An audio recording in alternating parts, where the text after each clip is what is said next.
Keith Wallace, of course, is very dear to all of us as the founder of MIU, but I think also, I always wonder, what was his first aha experience when he discovered this fourth major state of consciousness and began to explore it as its own distinct state of physiology? It must have been absolutely fascinating. I'm hoping he's going to share that with us this afternoon, and as well as Fred Travis, who's really opened up a window into our mind to see the EEG signatures. So they're going to be talking about today the neurophysiology of peak performance. Please welcome Keith Wallace and Fred Travis.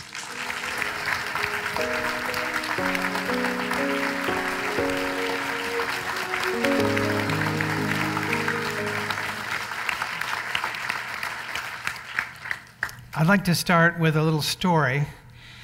In 1974, I went to India to speak at an international congress. I'd only had my PhD for 4 years, but I was speaking to a group of about 1,000 of the top physiologists around the world.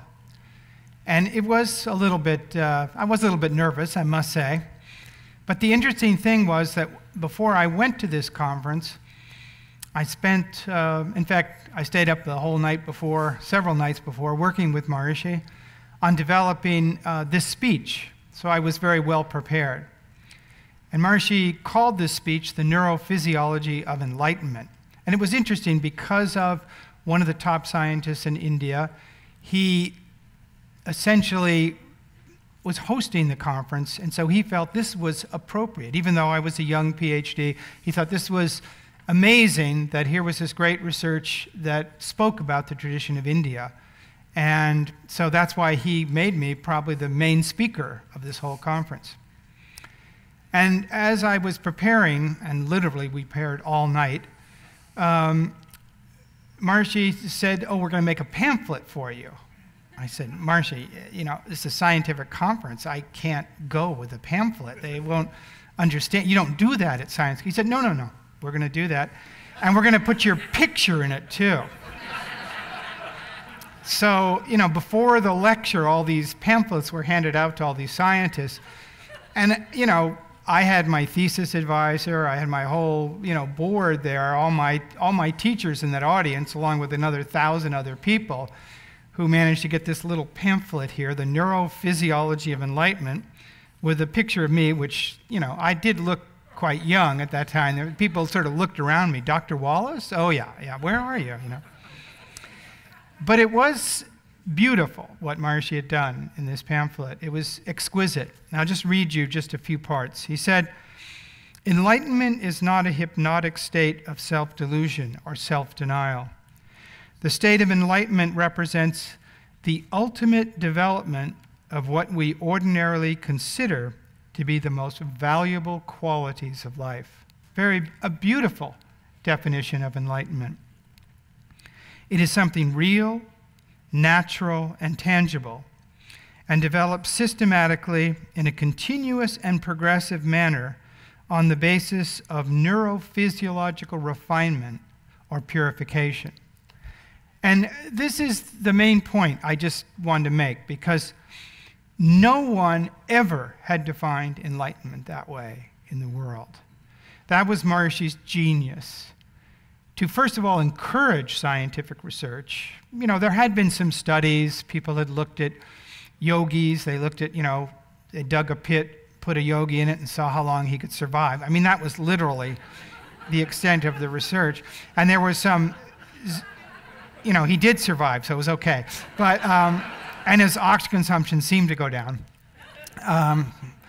And then, you know, there were studies in Japan where they looked at very, very expert people, 30, 40 years experience, and they would see certain changes.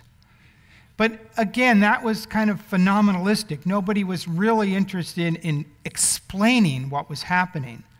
And Maharishi came out right away to the world, and he said, enlightenment is based on neurophysiological refinement.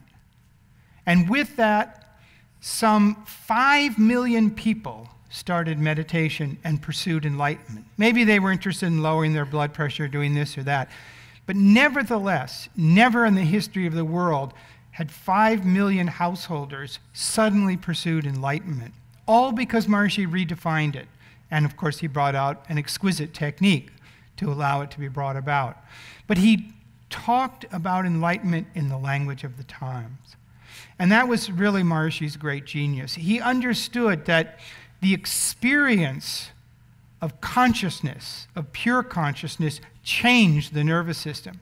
Now, the research hadn't even been done to explain that yet, but Maharishi understood that very clearly. I remember in one lecture he said, what will be that experience that will enliven the nervous system but not create stress in it? What would be that one perfect experience? And he said it would be bliss consciousness, pure consciousness.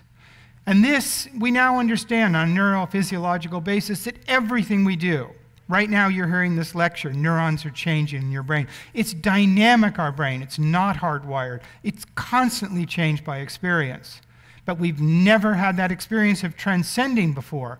Suddenly, Maharishi introduces the experience of transcending, boom, right away.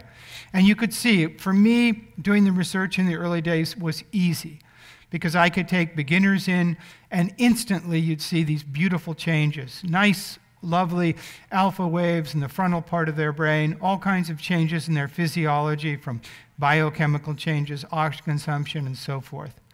And I submitted my first paper before I even had my PhD. A graduate student said to me, well, why don't you just publish this? I said, well, I haven't even done my thesis yet. I mean, I've just done this preliminary research. He said, no, it's fine. You can publish it in this magazine. Turns out that magazine, Science, is a magazine that any scientist in their lifetime, if they even got close to it, would be happy. I had no idea. Didn't have my PhD, submitted this article, and the article is so snobby that they wouldn't even put your credentials. They'd just put where you were from. So fortunately, nobody knew. I was still a PhD student, So this is how it happened, very innocently, very simply, based on Maharishi changing the attitude for how we evaluate meditation. Not only giving us an incredible technique, but changing the whole paradigm of how we approach meditation. And he, instead of shifting the paradigm completely, he brought out a means by which we can include it in the present paradigm. We could understand meditation in a very mechanistic way. We have an experience of transcending. It's a new experience. The brain responds to a new experience, changes the brain. We see these changes in the EEG. Instantly, they happen when we're meditating. And I'm very fortunate to be with the leading researcher today in the field of brain research, Dr. Fred Travis, a very dear friend and brilliant researcher, who's now taken this from my very early research many, many, many years ago and taken it and shown in a very sophisticated way, really validating what Maharishi said, that there is a progression, that there is a neurophysiology of enlightenment. And as we go through these different stages of enlightenment, as we go through different stages of higher states of consciousness, we can track those changes in the brain. And I think the most interesting finding he's going to tell you about is that most of the most powerful changes are outside of meditation. So it's my joy to ask Fred now to bring out the latest research. Thank you very much. Thank you, Keith.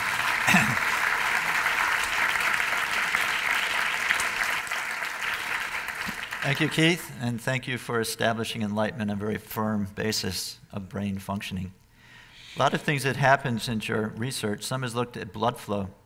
What we see here is blood flow during TM practice, and we see that during TM there's increased blood flow in the front part of your brain. That's your executive center. That's the source of planning. While there's decreased blood flow here. This is a primitive brain. This has to do with arousal, has to do with activation. What you're looking at is the blood flow pattern of restful alertness. Here's a rest for mind and body. Here we have the attentional levels. I'm much more awake. This pattern is unique to TM practice. We can understand meditations in different categories. Focused attention involves meditations that include voluntary, sustained attention on an object. It's focused attention. And when you're doing this type of process, what you see in your brain is increased gamma activity. It's a very fast functioning brainwave activity. It goes up 20 to 50 times per second. When you look at neural imaging, you see the whole brain is active. Concentration requires effort. Another category is open monitoring. In open monitoring, what you do is there's this passionate observation of changing experiences in the brain. It could be changing breath, changing body states, changing mind. When you have your attention on internal processes, this is what you see. A brainwave is called theta 2. It's the upper band of theta. Goes up and down 6 to 8 times per second. And this is where it is primarily in the front. And where we see the change is in the part of the brain that has to do with attention switching, because you're constantly moving your attention from one thing to another.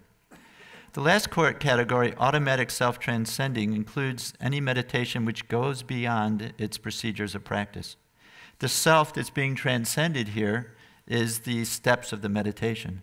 And it goes from thinking and you arrive to a state of being. And when you're having this experience of awareness just turn within, you see the lower level of the alpha band, alpha 1, goes up and down 8 to 10 times per second. And here we see this over the whole brain. And this is the change in blood flow pattern that we've just seen. Now, this pattern of blood flow is also seen in terms of electrical activity. But before I get at that, I'd just like to take a broader view, and that is language allows us to symbolically represent the world.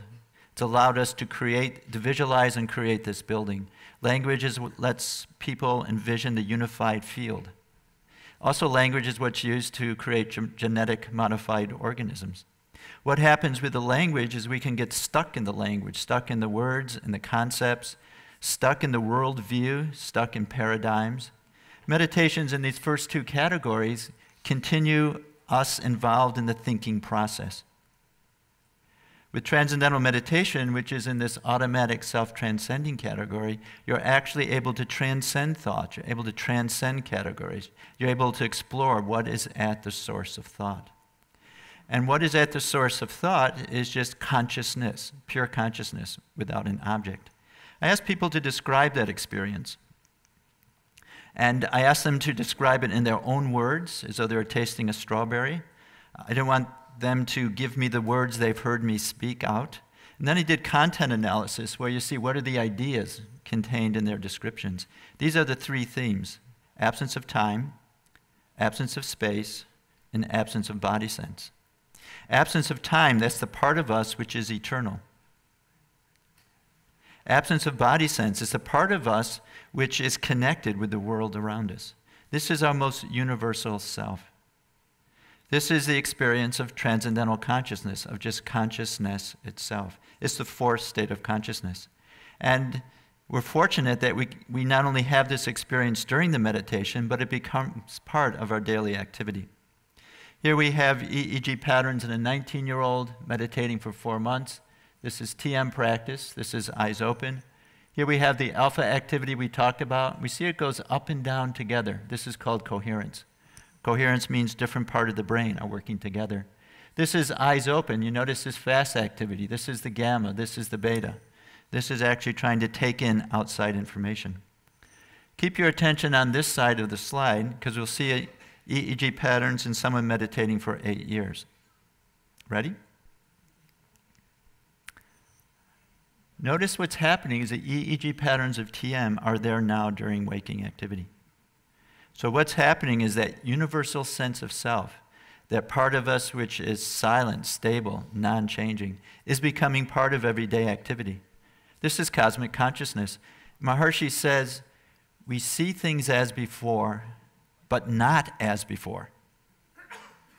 Now the inner state of being is lived. There's something added to your customary experience, and that's something that's not a thought, it's not a feeling, it's an inner continuum. This is how someone describes this experience during sleep. I'll let you read it.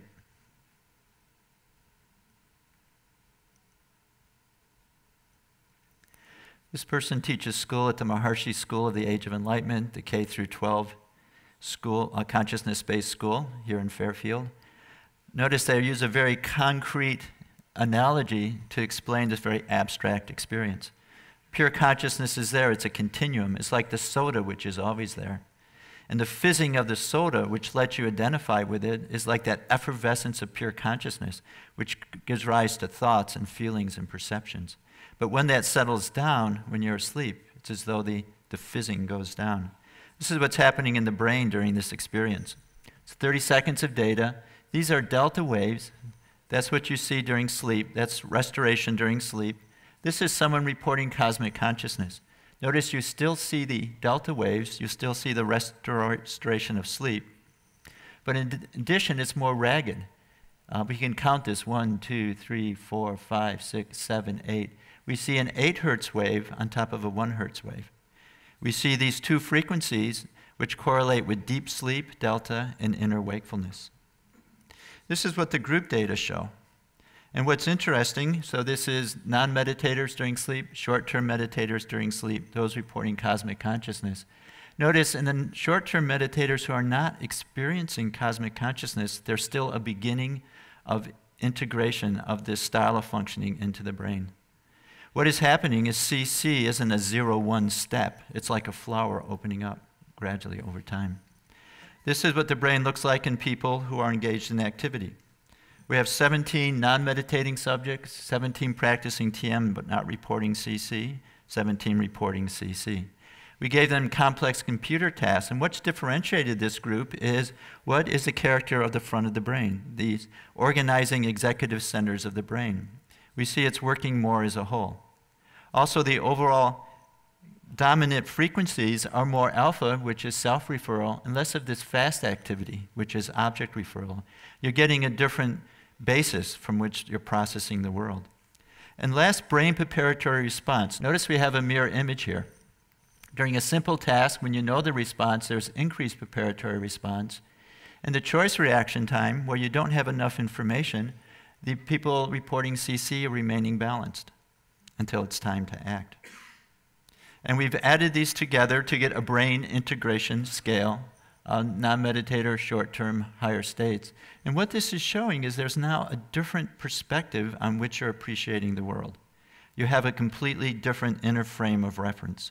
So because of that, the brain integration scores correlate with more reasoning, higher emotional stability, just because the frame of reference from which you're living life has been transformed.